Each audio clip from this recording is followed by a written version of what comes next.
Bonjour à tous, il est 6h30 et vous suivez le premier journal de la matinée. Hier, au palais présidentiel au Plateau, le chef de l'État, Alassane Ouattara, a présidé un conseil des ministres. À l'issue de ce conseil, il a été annoncé le retour de 2 gendarmes ivoiriens retenus depuis le 19 septembre 2023 au Burkina Faso. Ils étaient à la poursuite d'orpailleurs clandestins. Ils devront très bientôt retrouver leur famille. Alexis Ouadraogo. Au nombre des points à l'ordre du jour de ce conseil, une communication du ministère d'État, ministère de la Défense. Le conseil a été informé de la remise à la Côte d'Ivoire de nos 2 gendarmes arrêtés au Burkina Faso le 19 septembre 2023 alors qu'ils étaient à la poursuite d'orpailleurs clandestins. Cette remise a été faite le 29 novembre dernier grâce à une médiation de la République togolaise. À cette occasion, le président de la République a adressé ses vifs remerciements au président Faure Gnassingbé, dont l'implication personnelle a permis le dénouement heureux de cette situation. Face aux enjeux sécuritaires du moment, le Conseil a adopté un projet de décret pour l'ouverture de 12 postes d'attachés de sécurité intérieure auprès des missions diplomatiques. 7 postes à titre de régulation et 5 nouveaux postes créés auprès des missions diplomatiques accréditées au Burkina, en Espagne, au Mali, à Malte et aux Pays-Bas. Pour cette réunion, une ordonnance adoptée, celle portant attribution, organisation et fonctionnement du Fonds national de garantie des mutuelles sociales, le FONMUSI, dont la mission est de prévenir les défaillances éventuelles, permettra de garantir les engagements contractuels de ses membres. Il est chargé notamment d'accorder des appuis financiers aux mutuelles sociales et structures faîtières ne pouvant plus faire face à leurs engagements et de prendre toutes les mesures financières nécessaires au rétablissement de l'équilibre financier des mutuelles sociales. Entre autres projets de décret, l'adhésion de la Côte d'Ivoire à la communauté internationale de la noix de coco ICC, la ratification d'un accord de prêt entre l'OPEP et la Côte d'Ivoire, 7 décrets portant attribution de permis de recherche minière. Au titre des mesures individuelles, 5 décrets portant nomination d'ambassadeurs. Ainsi sont nommés Madame Nogozen Bakayoko, en qualité d'ambassadeur extraordinaire et plénipotentiaire de la République de Côte d'Ivoire, près la République de Saint-Martin, avec résidence à Rome, en Italie. Monsieur Djamoutene Alassane Zié, en qualité d'ambassadeur extraordinaire et plénipotentiaire de la République de Côte d'Ivoire, près la République d'Argentine, la République orientale d'Uruguay, la République du Chili et la République bolivarienne du Venezuela, avec résidence à Brasilia, au Brésil. Le Conseil a adopté plusieurs communications sur la tenue, notamment à Abidjan le 25 janvier prochain, d'une réunion de l'initiative régionale pour accélérer la fabrication de produits pharmaceutiques en Afrique. Le Conseil a salué l'entrée de l'atiéké, cette spécialité culinaire du pays, au patrimoine culturel immatériel de l'UNESCO. Il a pour finir entendu le compte-rendu de la mission du Premier ministre aux Émirats arabes unis qui aura permis de renforcer les acquis de la coopération et de mobiliser les investisseurs émiratis. C'est officiel et Alexis l'a dit, la transformation du manioc en atiéké est désormais inscrite au patrimoine culturel immatériel de l'UNESCO. Un immense honneur pour la Côte d'Ivoire et ses populations. Walter Amadou Ouattara est allé recueillir leurs réactions face à cette nouvelle qui fait la fierté du pays. Le 4 décembre 2024 restera une date gravée dans la mémoire culturelle ivoirienne. La fabrication de l'atiéké, plat typique de la Côte d'Ivoire, est désormais inscrite au patrimoine culturel immatériel de l'humanité par l'UNESCO. C'était lors de sa 19e session intergouvernementale tenue au Paraguay. Cette inscription souligne l'importance de sauvegarder cet élément de notre patrimoine culturel qui appartient désormais à l'humanité tout entière, contribuant ainsi à la diversité culturelle. Pour la ministre de la Culture et de la Francophonie, c'est l'aboutissement d'un long processus. Cette reconnaissance offre ainsi des opportunités aux actrices du secteur. Grâce à vous, la Côte d'Ivoire va être reconnue du monde entier parce que vous avez un savoir-faire très particulier qui date de siècles. C'est une reconnaissance au président de la République qui permet que vous puissiez aujourd'hui vous associer en coopérative et que ce travail aujourd'hui puisse faire rayonner encore une fois le nom de la Côte d'Ivoire. Je voudrais vraiment vous féliciter. La nouvelle est bien accueillie par les consommateurs. En tant que consommateur, je suis ravi d'avoir appris la bonne nouvelle que l'UNESCO apprécie la tchéké de la Côte d'Ivoire. Donc, et que cela soit reconnu mondialement pour plus de production. Quand je mange la tchéké, je ne mange rien encore. Depuis que je suis née, je mange la tchéké.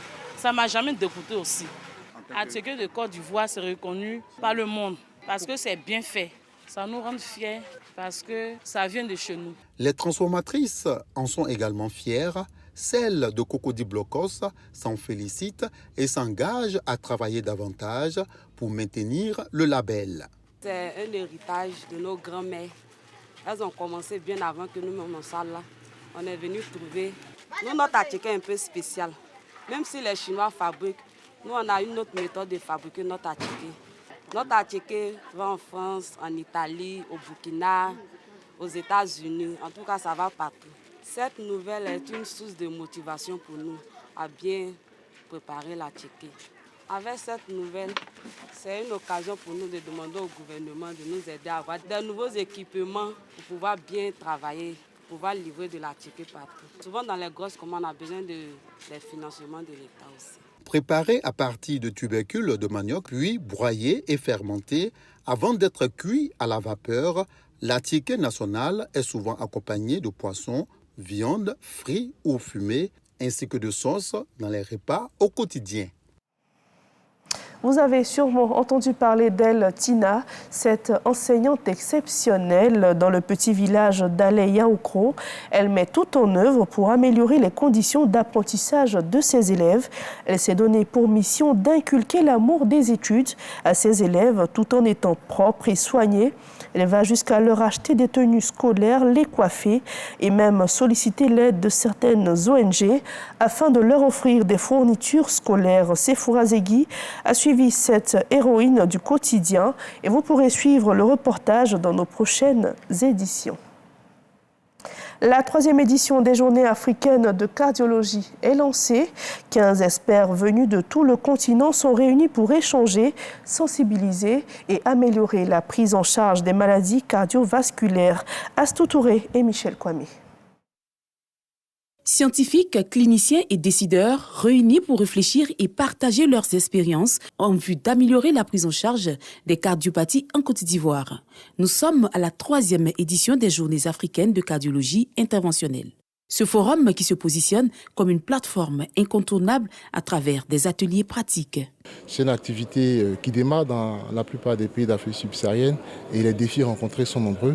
Défis au niveau de la prise en charge financière des patients, défis au niveau de la formation du personnel, défis également au niveau de la mise en norme des plateaux techniques. Donc ce sont ces défis-là qui méritent des réflexions, qui méritent un partage d'expérience. Ce forum de haut niveau a réuni des experts venus de 15 pays africains. Le rôle que la cardiologie ivoirienne et surtout l'Institut de cardiologie a contribué à former beaucoup de cardiologues dans la sous-région. Bravo et merci à tous les collègues et à l'État et au gouvernement ivoirien pour ce soutien et cet apport aux médecins de la sous-région d'une manière générale ainsi qu'aux patients. Les maladies cardiovasculaires sont la cause de plusieurs millions de décès dans le monde, avec 77% de décès en Afrique.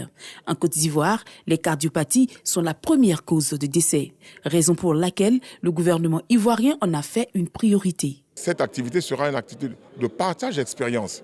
Les différents acteurs vont nous permettre d'améliorer notre pratique dans notre pays. Challenges et avancées de la cardiologie interventionnelle en Afrique subsaharienne, c'est le thème de cette 3e édition des JAFSI. Innovation cette année, une intervention chirurgicale au bénéfice de 10 patients souffrant de cardiopathies diverses. À cette 3e édition des JAFSI, des stands dressés pour d'éventuels échanges pratiques sur les innovations dans le secteur et des partenariats. À l'université Nangui-Abrogwa, des jeunes inventeurs ivoiriens ont présenté un projet innovant, un système d'adduction d'eau potable fonctionnant à l'énergie solaire. Une belle initiative à découvrir avec Brouillapo et Sidonie Davila. Désormais ingénieurs en eau-énergie, ces étudiants après 2 années de formation sont prêts à passer de la théorie à la pratique. Cette formation nous a permis d'apprendre à dimensionner des systèmes d'approvisionnement en eau potable qui sont vraiment appropriés pour les zones où le réseau électrique n'est pas disponible. Ces ingénieurs ont suivi leur formation dans le cadre du projet d'études d'ingénieurs intégré à l'industrie IDES NSC, une initiative mise en œuvre grâce à la collaboration Nord-Sud. Le projet IDES NSC, fruit d'un partenariat entre l'Université Nangui-Abrogwa et l'Université des sciences appliquées de Krefeld en Allemagne, vise 2 objectifs majeurs. La mise en place d'un programme de formation axé sur la pratique, notamment avec le master en ingénierie, eau et énergie. Également, l'amélioration de l'accès à l'eau potable dans les zones rurales. Le master a quelque chose de très particulier quand même parce qu'il lie vraiment la formation en ingénierie et l'industrie. Donc quand on met en place ce type de formation et on les met directement en contact avec les industries qui peuvent les embaucher, je pense que ça garantit l'emploi. Il s'agit d'une coopération concrète, c'est-à-dire une formation des jeunes de la Côte d'Ivoire qui ont eu aussi l'occasion de passer une partie des études en Allemagne. Évidemment, c'est un succès et bien sûr, avec beaucoup d'optimisme, on veut continuer cette coopération. En 2022, ce projet innovant a permis la réalisation de 2 prototypes. Un forage alimenté par énergie solaire dans le village de Legrosco à Djokwe et un second forage installé au sein de l'université Nangui-Abrogwa, intégrant les connaissances théoriques et pratiques des étudiants. Faisons un tour dans la commune du Plateau, où 300 personnes ont vu leurs compétences se renforcer sur la gestion des projets. C'était lors de la 4e édition de la Journée nationale de la gestion des projets, initiée par le PMI. Ces travaux ont rassemblé des professionnels, des étudiants et aussi des particuliers. David Soyo. Apprendre, ajuster, monter le projet, c'est la motivation des participants de la 4e édition de la Journée nationale dédiée à la gestion de projets dénommée PMD 2024. Déjà, l'intérêt, il est assez grand. Premièrement, avoir plus de contacts, faire du networking. Deuxièmement, il y a également la connaissance qui est partagée par des éminents experts. Un rendez-vous pour instruire, promouvoir et célébrer l'excellence en matière de gestion de projet. Cette journée est meublée de conférences et panels portant sur des thématiques bien précises. L'agilité, l'infrastructure et surtout l'importance du développement durable dans un projet. Ma contribution a été de faire le plaidoyer pour le lien entre la croissance verte comme pilier de développement durable et l'insertion des critères de gestion de projets et de structuration de projets durables pour stimuler l'économie et le développement économique du pays. Des techniques de gestion présentées par des experts et professionnels qui semblent impacter étudiants, connaisseurs et curieux. C'est ma première fois de participer à un tel événement. Et je pense que c'est plutôt riche puisque j'étudie dans le domaine.